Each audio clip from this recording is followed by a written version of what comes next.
I guess we're almost a little bit less than halfway through 2021. Yeah. Which is kind of crazy because the last, since March has felt kind of like one big blur. But it's kind of crazy that we're here. I know. How is? Yeah. Oh, I guess even before we start, you are hearing a new voice on the podcast. So would our guest like to introduce themselves really quickly? Yes, I would. Oh my God, I'm so excited to be here, y'all. This is Ochuko coming to you from yet another home that is not mine. Fun fact, I graduated 3 weeks ago and I've lived in 5 homes since then because my lease doesn't start till July. So talk about growing up, right? No. Yeah. But I'm Ochuko, I'm 22, I just graduated. I'm the founder of Parachute, which I'm going to talk about in a sec.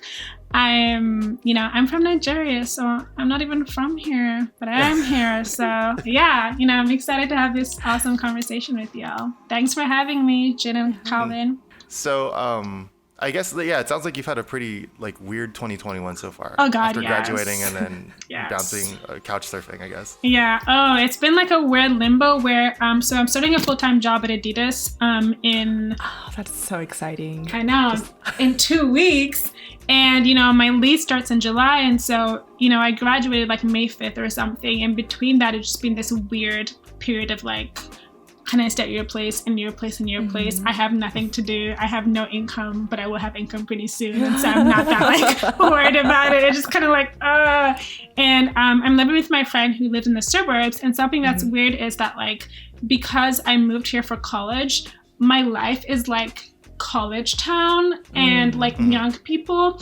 And now I'm in like suburbia and I'm like, ooh, like what are all these people? Yeah. It's Like just so old people weird. and kids. I with know, dogs. like is that a thing? I guess so. So it's been pretty interesting.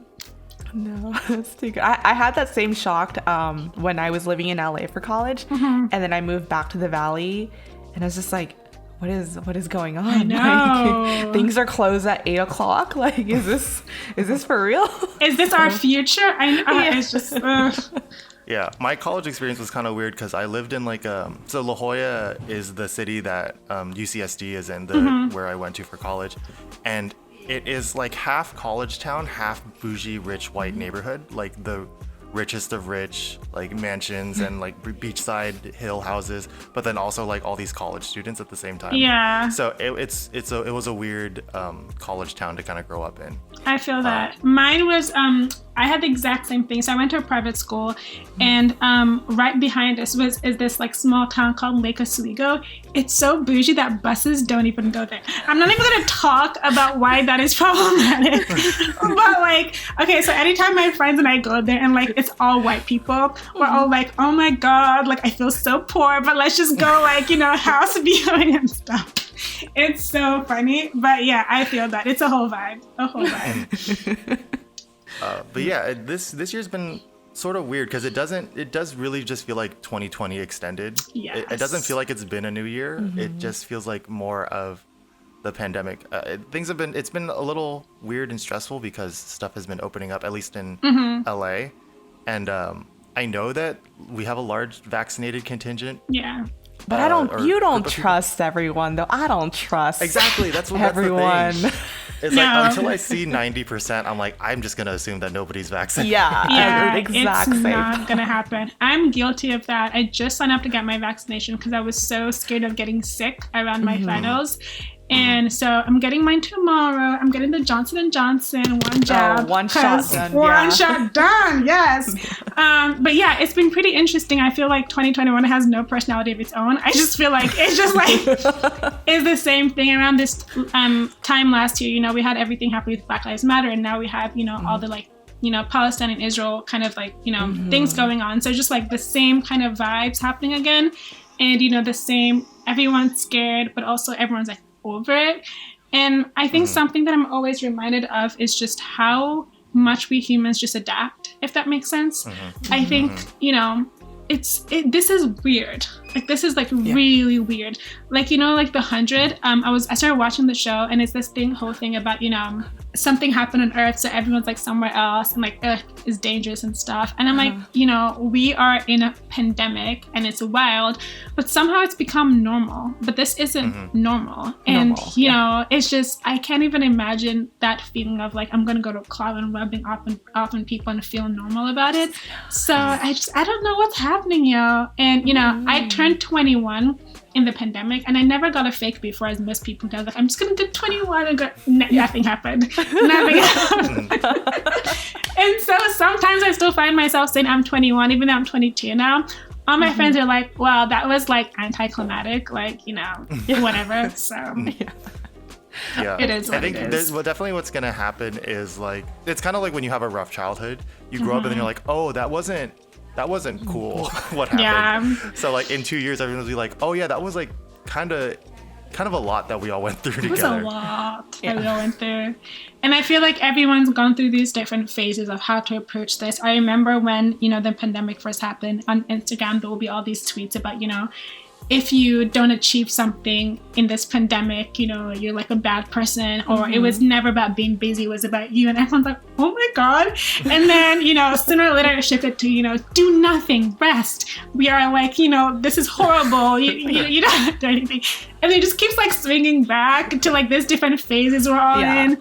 And it's the most, but you know, it is what it is. Yeah, but I guess now that we've talked about our like 2021 journey, Gina and I really want to talk to Ochuko about what her journey has been like with Parachute, because 27 kind of was birthed from me and Jean finding our way into doing our own thing, both individually and then together as Studio DBJ. So we kind of want to hear from you, Ochuko, about like how things have been with your journey and Parachute Media, what it's about and what you do. So today we're going to be talking to Ochuko about her journey founding Parachute Media as a college student, the hats that you need to pick up when starting a new venture, and the importance of storytelling in media. So I'm Calvin. And I'm Jean. And I'm Ochuko. Woohoo! And this is 27, a podcast about growing up.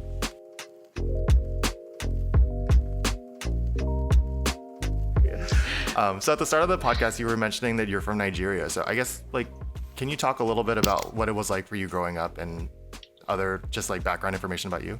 Yeah, for sure. So, you know, Nigeria is so different from Portland in like every way. Anytime I go back, I feel like I'm in another like genre of movie or whatever, just like another like complete backdrop. There's a lot of people. I think it's like the first thing. I don't think they care. I've not been there like during COVID, but I'm just like really interested to see how they're doing, because the culture is just so much more collective, if that makes sense. You know, family is a huge thing, community is a huge thing, you know, doing things together outside is a huge thing.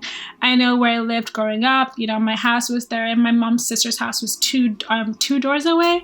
My mom's brother's house was like a couple of minutes away. And so I think I grew up like really surrounded by family a lot. I have, you know, my mom was a teacher in the schools I went to, you know, all up until I moved to Canada when I was 16. And my dad worked from home, you know, the whole time, you know, so I've been on that shit. So, yeah, so it was just like a very like tight-knit family, you know, growing up and stuff. But my parents were, you know, really protective. And so had a best friend for 4 years, but I never went to her house for 4 years. And so, yeah, they were so weird. But I think that means, and, you know, this would tie into what I'm doing with Parachute, I just had a lot of time to like think about just like random stuff. And I had this massive imagination because I had this weird fear that like I didn't really exist because I didn't really go out and do things enough. And I feel you on that. Yeah, I was like, you know, like if something happened, like would anyone know? Would anyone care outside of my family? Because I was so disconnected from everything.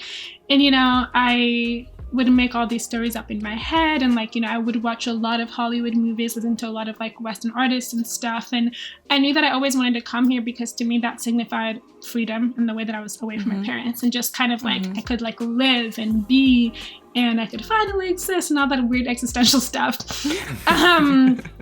You know, so like growing up was kind of like tough in some ways for me, but looking back at it, I'd say it made me just who I am. And that, you know, I would see something and I would really want it and I would find a way to make it happen. Or that I could just have that power to imagine worlds or realities that didn't already exist. And I think the most exciting part of growing up for me is actually having those tools to make those things exist. And entrepreneurship was that thing for me. I remember when I moved here and I went to this like winter course about entrepreneurship that all colleges have, where you like make a startup with someone and pitch it, and like all the judges be like, yay or nay and stuff. I was so fascinated that there were these people out there that would have an idea and they'll make it happen. Yeah. Somehow, isn't that crazy? Like, because we all have ideas, but there's tools and resources and ways that you can actually make that exist. You guys experience that as well with your branding and all the things that you do for clients. They tell you their vision, you have this idea, and boom, it's out there, it's living, it's existing, like with outside of you guys. And so I think just that gift of imagination and just like determination is something that was really important that I got from my childhood. Trauma aside, I'm grateful for that. So, You're like, side note, symptoms include childhood trauma. But exactly. We take it. It is what it is. Yeah. The severity of it kind of depends, but there's always like a good and a bad thing that kind of come out of your childhood, right? And there was this benefit that like you had such a tight-knit family and you had that like really close community feeling because you were so close to like your aunts and your cousins and your other family members. But like you said, like, that can be a little isolating sometimes too. It was. Family is family, but there are also other people that, you can be connected to. And then having a lot of family means that there's less of that. And that can kind of affect you in a lot of ways. Yeah. When I was growing up, my friends were like my school life. And so, but then being in the dorm did like your whole life. And I remember like, I feel you on that.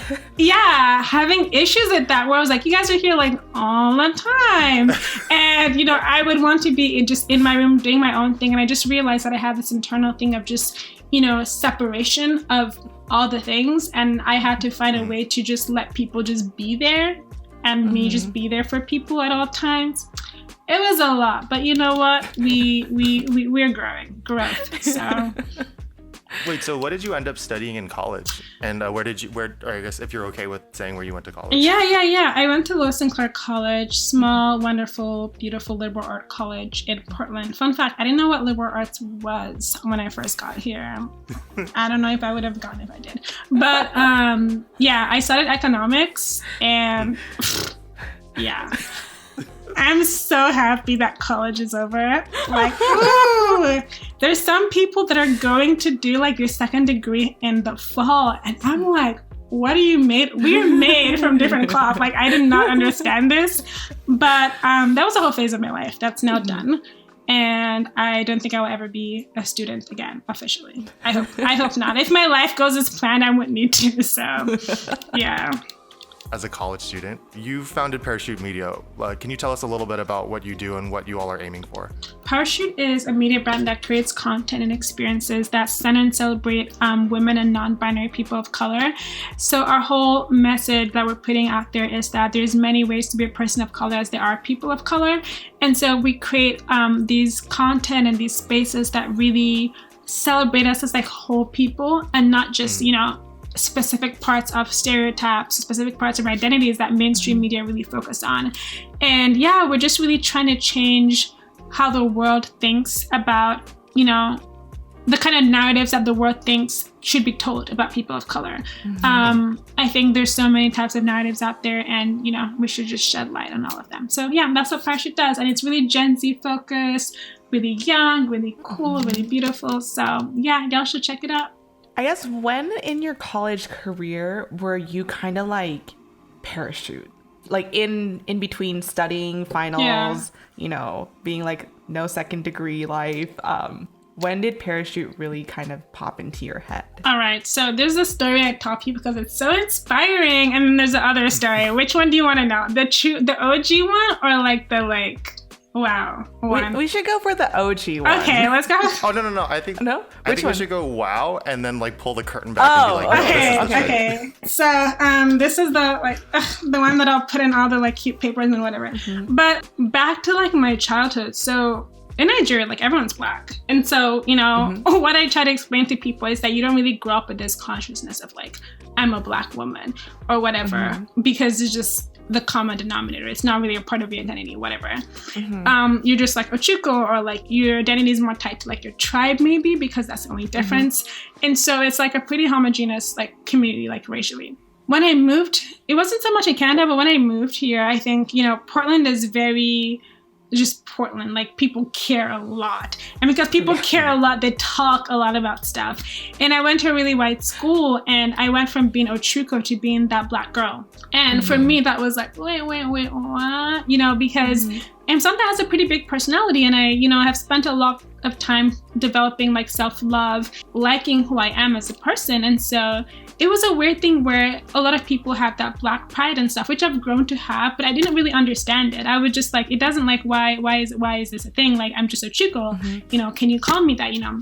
I think I just started having this question in my head about the balance between like embracing who you are like racially and just, you know, embracing yourself as a person. You know, I went through these different phases where I didn't really want to talk about race issues at all, because I was just like, why does everyone want to talk about that with me? Like, I don't know. I really don't know. I don't really like, I don't want to talk about it. And so I was just like this weird Black girl that just like would just, I wouldn't engage. And I went to this point where I'm actually proud to be Black, and it wasn't like I wasn't proud. I just didn't think about it. It was like, it's not a thing to be proud of, because it was just not a thing, you know, growing up. And I had to learn that pride, but also simultaneously like learn, you know, loving myself. And I think I started noticing and asking myself, like, what is this like for other people of color? You know, for other women, for other non-binary people of color? And how does media really affect that? Something I got really frustrated about was just how much of the media coverage was so trauma-based and so sad. It was just so sad. I was like, I really wanted to create content in spaces where I could go in and just be reminded of the joy that is being Black, because I believe that all the trauma and all the tragedy for any person of color kind of more comes from what other people do and less than who we are like innately. You know, there's our food, our culture, our love lives, and all of that. And I think I just wanted Parachute to be a reminder to people that, you know, it's okay to care, of course, about politics and identity and all of that stuff, but it's also really important for you to care about like love, your love life as well, and your career and all of that stuff. And people of color are allowed to care about all of that stuff. Also with that message that, you know, there's many ways to be a person of color as there are people of color, because I think I struggled with not being Black enough when I got here, because obviously I'm not African American, and so I don't act like I am.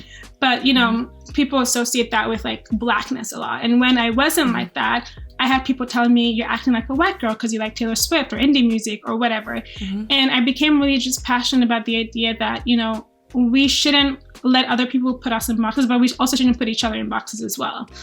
There's just so much heaviness that comes with it that we should just liberate ourselves by being ourselves. And so, you know, Parachute content is very much based on like joy and the total being of a person. And so we have content about like really serious stuff, but also about really light stuff that we do care about. You know, I be on Tinder all the time swiping, and I don't think about ice all the time. So I want to talk about that too. So yeah, that's kind of like, you know, how Parachute came about. I think I decided that I wanted to do that in my sophomore year when I got into this entrepreneurship bootcamp thing, just because I had nothing to do over the winter break. I was like, these people are so cool, and they choose one thing to be good at and they stick with it, and it touches people's lives. And I was like, I could do that. I'm pretty cool. Of course, I did not know how hard it was going to be.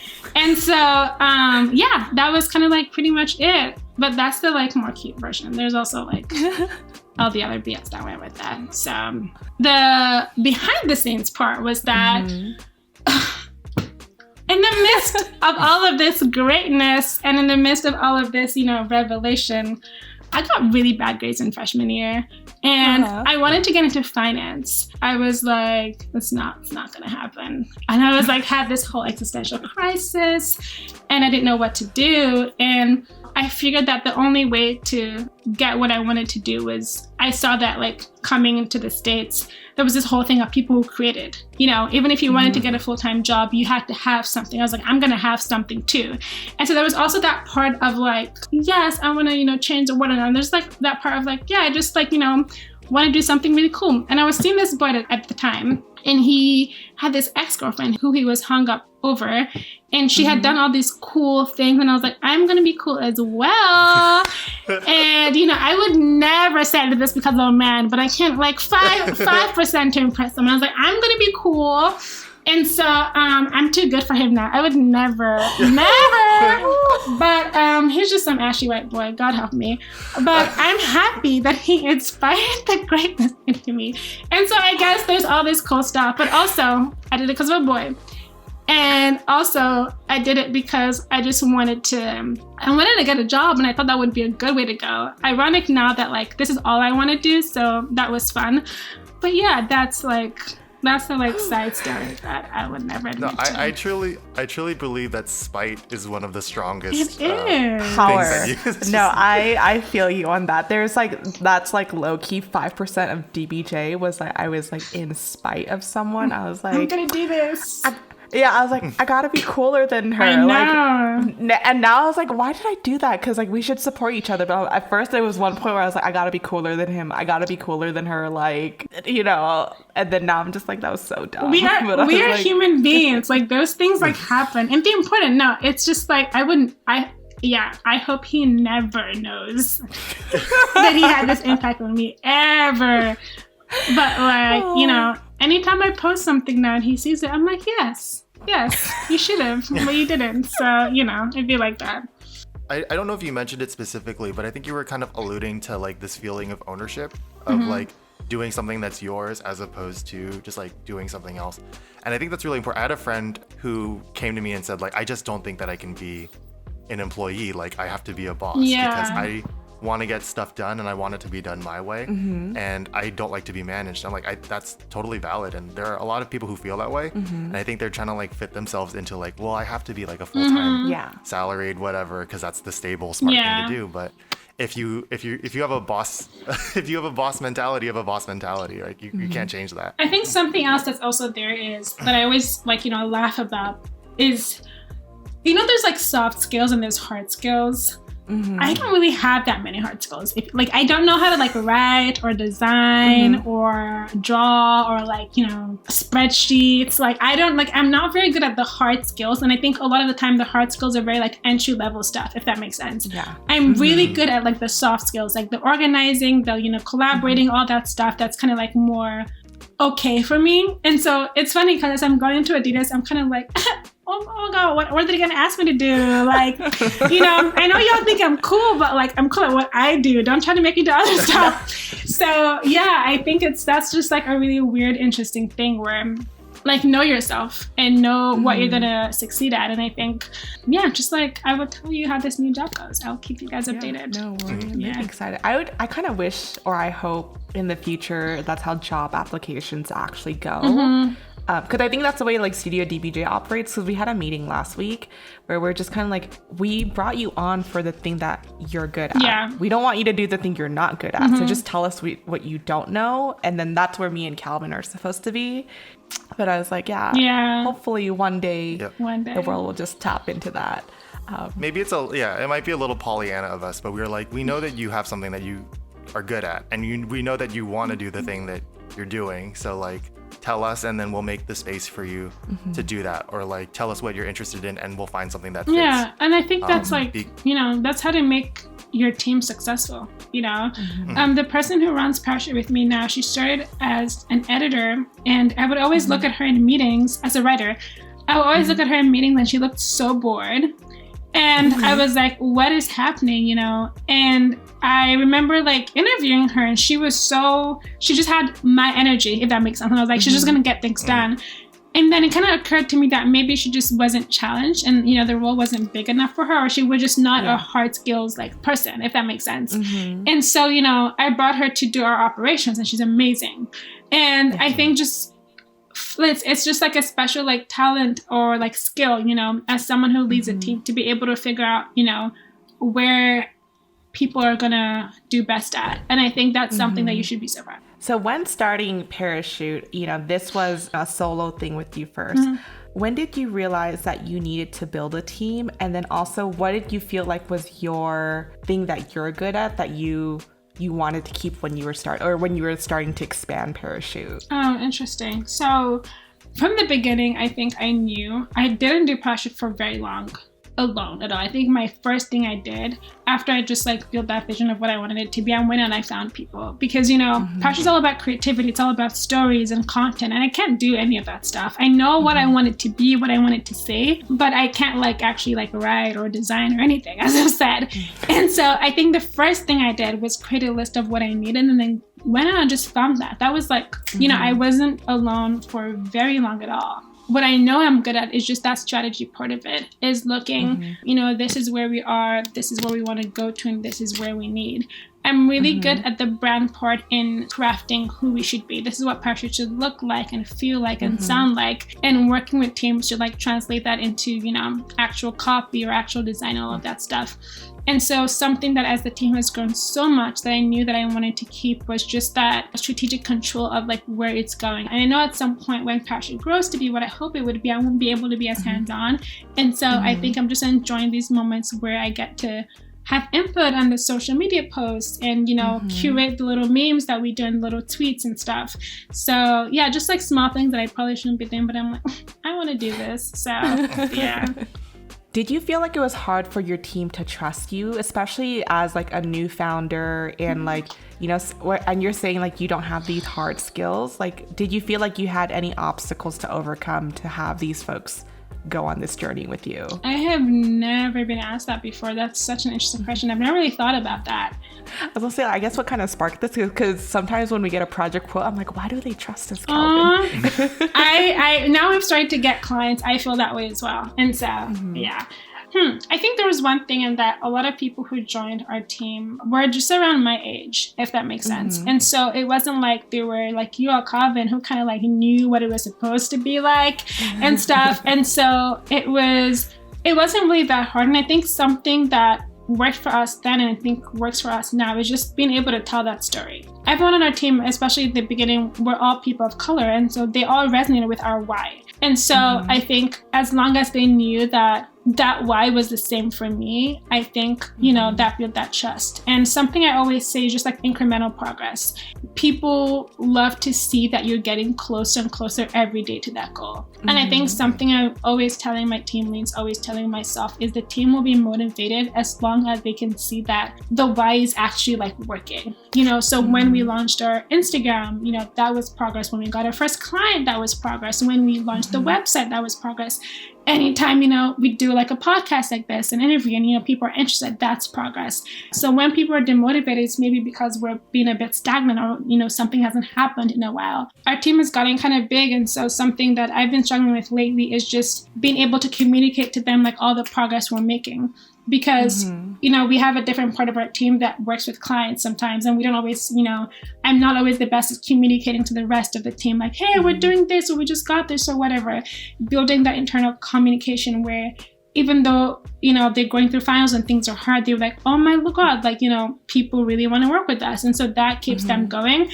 And so I'd say that's just that progress is just the way, I think. So.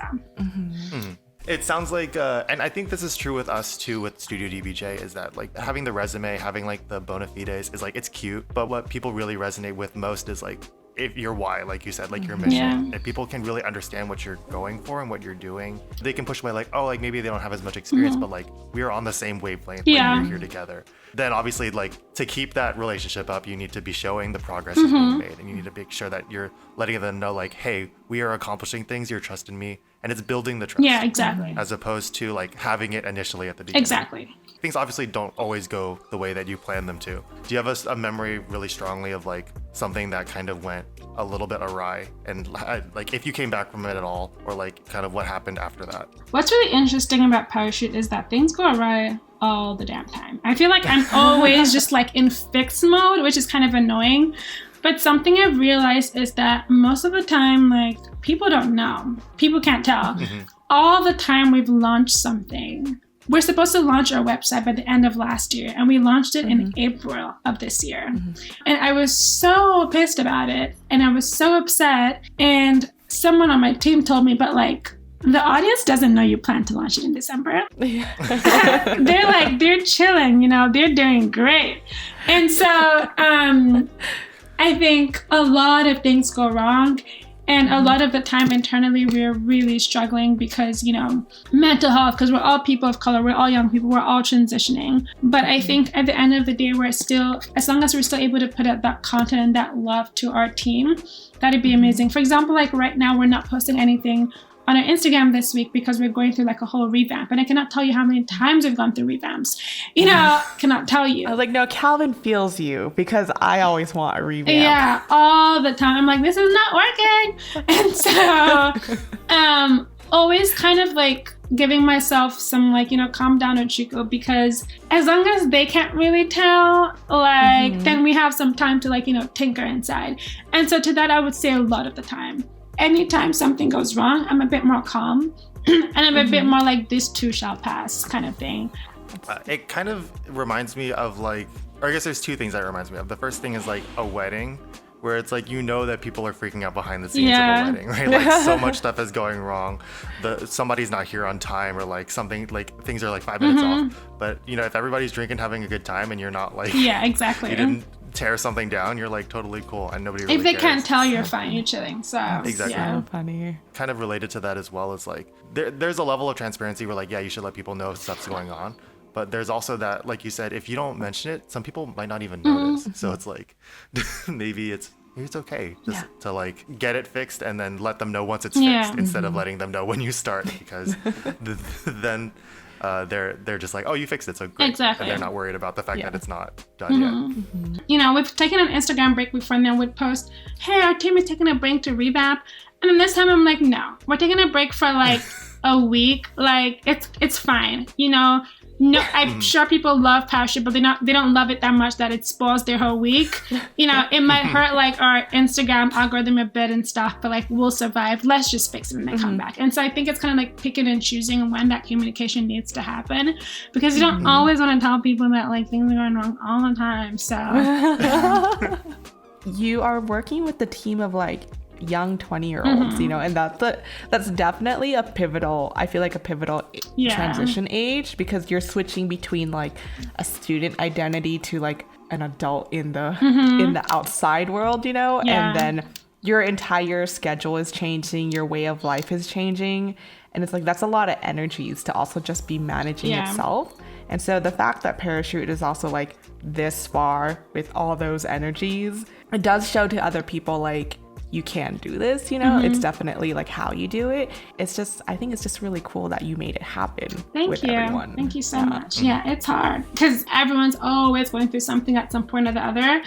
And so I think Parachute has made my mindset go from I have grace for today, I will get through today, and then tomorrow I will have strength for tomorrow. I think it's taught me to, yes, plan for the long term and all that strategic thing, but just get through today and just be okay with that. And then tomorrow you have strength for tomorrow as well, because there's always something happening. So, it's, it'd be like that. It's just funny because the way Ochuko is saying like always or something, I'm like, oh, a lot of things must have happened. Oh, yes. A lot has transpired, I will tell you. So. But okay, so you're recently graduated. You're going to go work at Adidas. Super exciting. How do you feel, or how do you think Parachute's going to continue to grow as you are also experiencing these new things in your life? Yeah, so, it was like, I got the offer from Adidas about a year ago, actually, and I didn't think I would take it until 2 months ago. And then, some things happened in my life, and I was like, I actually need this job, and I actually do want to do it. So I was kind of like freaking out. A lot of people also graduated and are doing, so Parachute's no one's full-time job. Like maybe mine most of the time, but like everyone on the team is like really part-time, which it is what it is.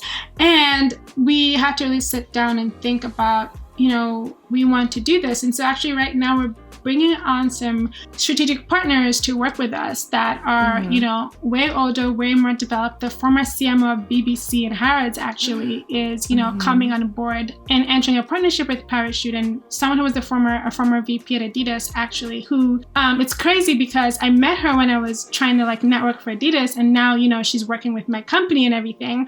And so we're bringing up a lot more trained people who are like, retired from their jobs that were amazing and are wanting to do purpose work full time to kind of like work with Parachute more long term. to really take us to that growth. You know, honestly, for me, that was really hard because this whole time it's just been me and my girls just chilling and stuff like that. And I think we need to sit down and be like, what does Parachute need to be what Parachute needs to be? You know, how do we get there? And we realized that bringing on people that were more experienced than we were, that, you know, had a lot more connections in our industry, that, you know, that this and had gone through this phase of life of all the chaos as we're all in right now, to help stabilize us and to help drive that growth. And so this year we're entering like a new season with Parachute that I'm really excited about. And I start work in 2 weeks. And so it's a lot of behind the scenes restructuring and, you know, laying down plans, legal stuff that I half understand, God help me, to just prepare us for that next season. Sometimes I'm like, oh my God, I wish I was cool enough to do this all on my own. But I tell myself that I've done a good job of creating something that people like that want to be a part of.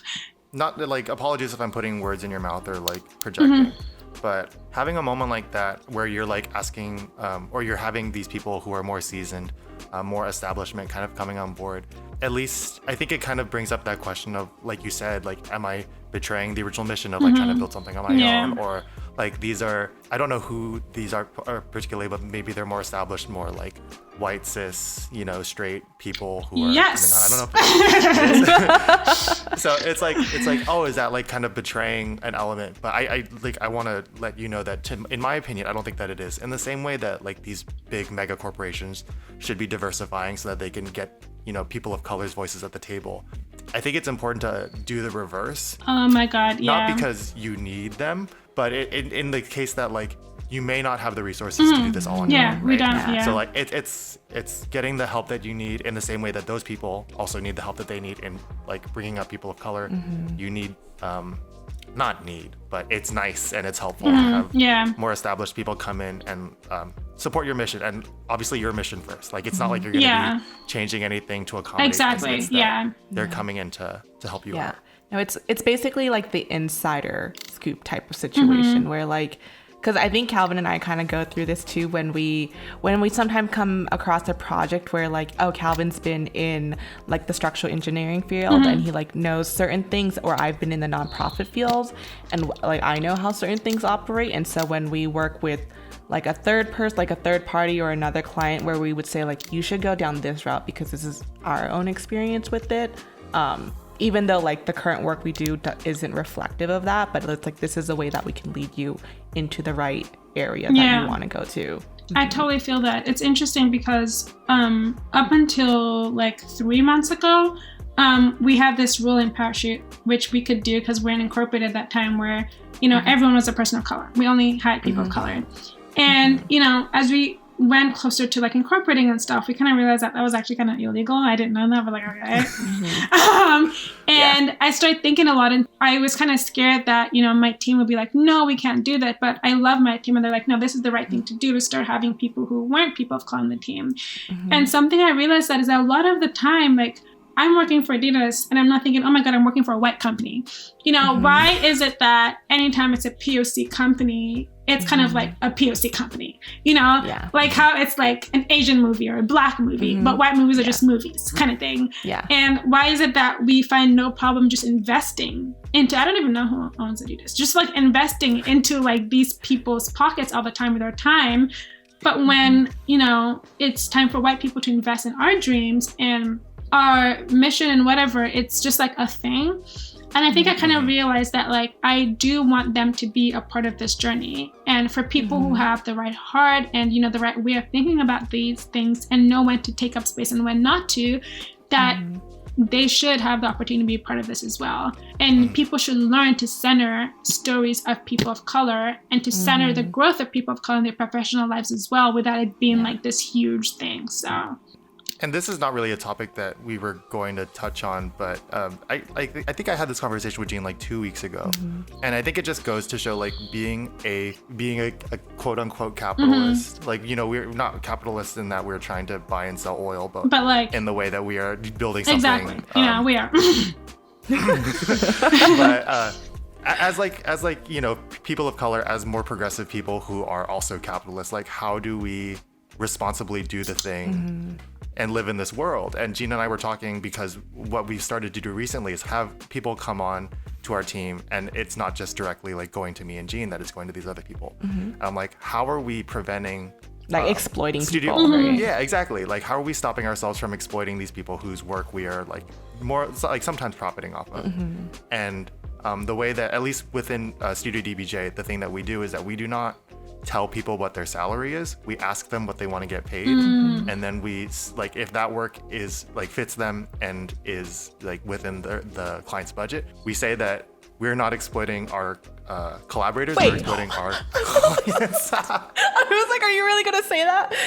He I'm just here said for it. it. He just said it. Okay, I no, can take it out. you can keep it. But I was I'm here like, for wait, it. are you really going there? No. I say it as a joke. It's like, I mean, if they got the cash, yes. our clients know what our clients know what we're about, and they Yeah. know that we really advocate for the creative community. Yeah. And if they support that, then they would be okay with us supporting the creative community in the way that we Yeah. And I which think, is by paying them what they ask. Yeah. And I think, because I just had this conversation with one of our contractors yesterday, and they're contracting with us, and they're also working full time at an agency.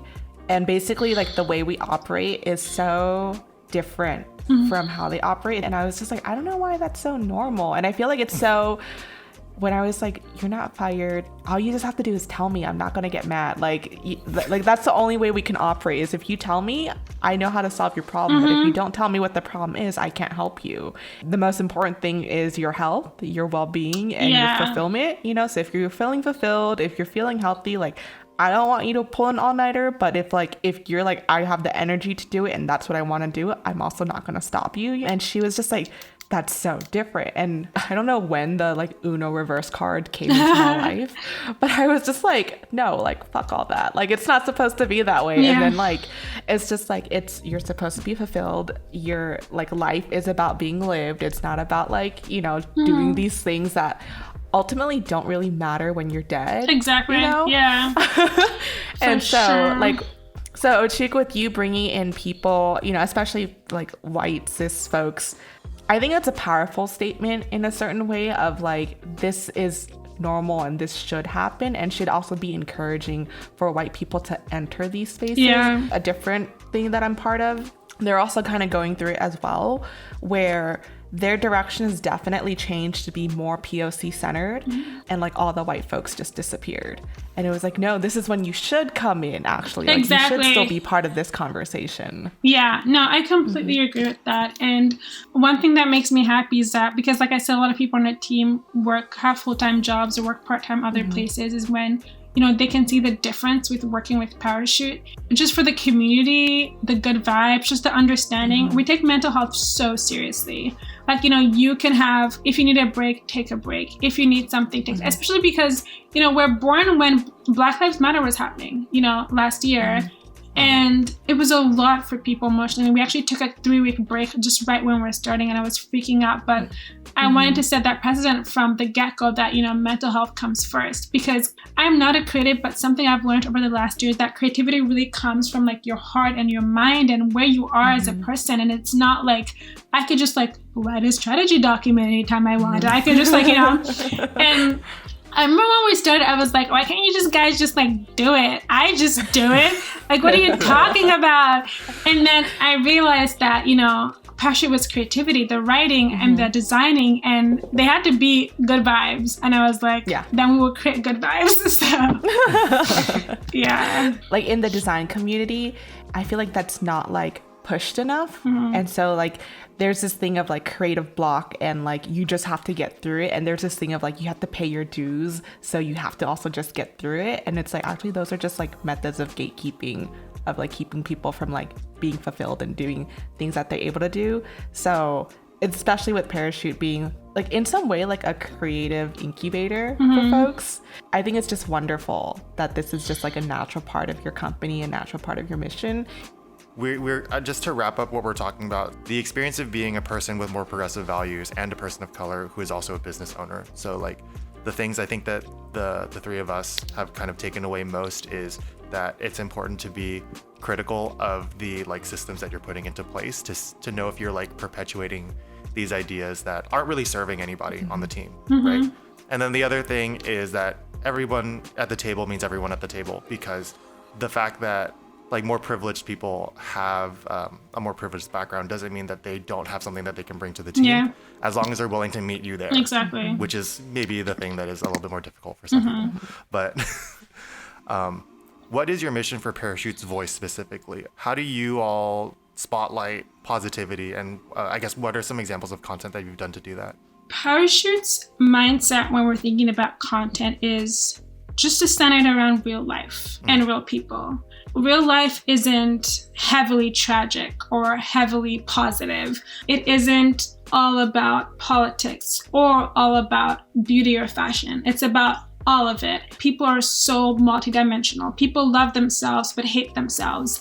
And people are activists but also kind of like boy crazy or girl crazy or whatever. And people are super ambitious but also really insecure. You know, people are a lot of different things, and that's just real life. And so we try to create content that when you come in as a person of color, but someone wanting to know about person of color, you see all the different sides and you see all the sides of yourself represented in that. Our storytelling thing is just, you know, this is just you. This is all the ways you can be you and all the ways that can be me. And we never define what a Black person should be like or what an Asian person should be like or whatever. You know, I come as Ochuko, you come as Jean, and we're chilling. So yeah, that's what it's about. Jean's heard me talk about this a couple of times when it comes to representation in media. What I usually see as like the two primary camps is like this family of like normalizing people of color in media. So it's like, oh, it's the goofy best friend, but he's Asian, or it's the love interest, but she's Black. And exactly. It's like, that's one form of representation. And then the other form is like being super specific. So stories like Moonlight, where it's very specifically about a queer Black person's experience in like growing up, or the Farewell, which was a movie about an Asian woman's experience with like grief and her grandmother and how a family kind of deals with that compared to how an American family might. So I guess how do you feel about these two like sort of families of inclusion, and what do you think is or how does a Parachute approach like these two poles? There's really space for all these different types of narratives. You know, there's space of talking about, so there's stories that we put out there, they're just very focused on people. For example, we can talk about Jean, and we could be like, you know, Jean has a startup, Jean does this, how does Jean, you know, like the interview that we did for you wasn't really focused on you being a person of color. Maybe there was one question in there, but it was just about kind of like what you do. And I think that's very powerful, because the message is that like you can just do as a person, as like an Asian woman, and like that's fine. But then we'll also have different narratives that really, you know, will talk about how your being a person of color has affected your work life or your dating life kind of thing. And we kind of struggled with this at first, where we're kind of skewing towards, we're not going to focus on being a person of color, just focus on life with that message that like as a person of color you can do whatever. But then we really found out that being a person of color is kind of like pervasive in every part of your life, so it kind of changes things. And so we should talk about that, because that helps people be seen. And so I would say it's kind of like finding a balance between those two. You know, not always calling out like, you know, how being a person of color makes things harder, but also talking about how it makes things more fun and a lot easier sometimes. But also just talk about you on your daily life doing your thing. And I think people will get that message that I could also just do my thing. You know, sometimes people always ask me in interviews, which you guys haven't done, which I think is pretty cool, like, how has being a Black woman made this harder? And I was like, and I hate that question, because I think it has that subtext that, you know, rightly or not, that it should be harder because you're a woman of color. And there is some truth to that. But I think as someone who would listen to interviews and have that asked, I was so scared, because I'm like, wow, it must be so hard if they ask it all the time. And Patrick has been hard for me. But I think most of that has just been because it's a startup and not necessarily because I'm Black. You know, in fact, I haven't really come across anything that it's because I'm Black. I have seen a lot of opportunities because that, unlike, you know, people being more willing to help me, or people being, there being special funds or whatever. And so I choose to focus on that and not just have this, you know, subtext message that your life will be so much harder at every point of the way, in every situation, every category, because of how you look. Yeah, like you said, if they wanted, what is it called? What do people call it? It's like trauma porn. Yeah. That's what I call it too. Yeah. That if you want that, you can find it, at many major publications Everywhere. or like personal blogs or whatever. But, not in this house. So. Sometimes I feel like that's such a crazy question to ask. I feel like any answer you give, it's kind of like you're starting trauma for no reason sometimes. Yeah, I'm just like, why are you baiting me? Yeah. What do you want from me? Yeah. Parachute comes out with a lot of content. You feature a lot of people, and with obviously the climate of everything going on in our world, in all of the worlds, media has not been everyone's best friend and has not been like the best at double checking what they're writing. In the light of bad storytelling, like what are some ways that you kind of check yourself before publishing something or before releasing something so that you feel like you're putting out meaningful pieces into everyone's lives?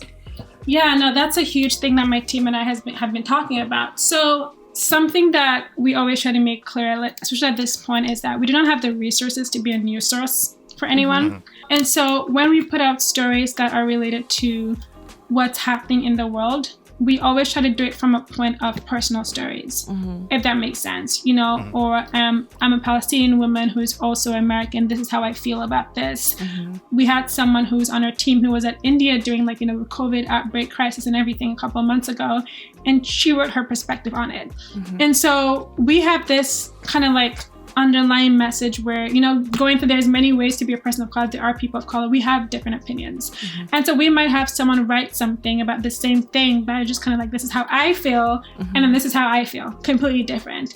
But that message that, this is how people of color feel. We're not a monolith, that kind of thing. Making it really clear that this is like opinion based and not presenting this to people as like, this is exactly what's happening. And then also pointing people to resources that we think have more or better information. And so I think we're taking this perspective until we get the resources, the financing to really go out there and make sure that we're bringing the truth. We're just going to talk about how this is affecting us, how people feel, and how, reality affects, personal lived experiences, because that's what we know that we can do really well.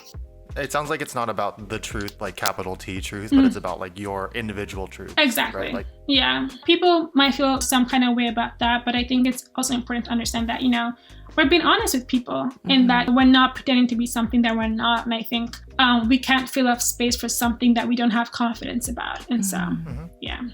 Does Parachute feel real, or does it feel like still like imaginary or surreal to you? Like, do you ever have moments on like, oh, this is like actually happening? Yeah. Oh, that's so interesting. This morning I was praying and I had that moment because I remember around this time last year, I was just trying to make it happen.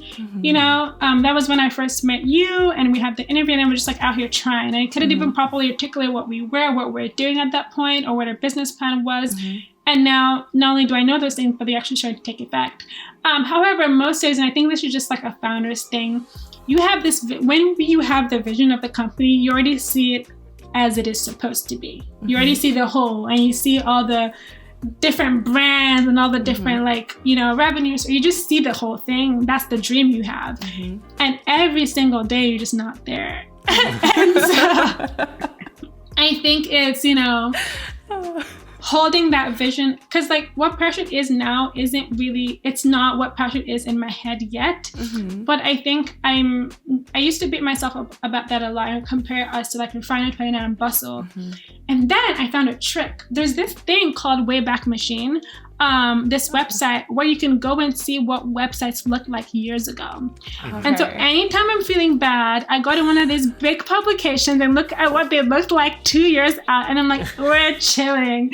And so I always try to put things in context so I don't feel too bad. And so let that distance between, I don't know, someone said this, but letting that distance between where you are and where you want to be inspire you rather than crush you, because it's a very real possibility. So Wayback Machine is your friend. So then I actually want to ask you guys a question, asking you the same question you just asked me. Does this feel real yet? How does this feel to you guys, being 27, 28 and being oh my gosh, adults like, I guess it feels a little different for me because even though I co-run with Gene Studio DBJ, I'm not the founder.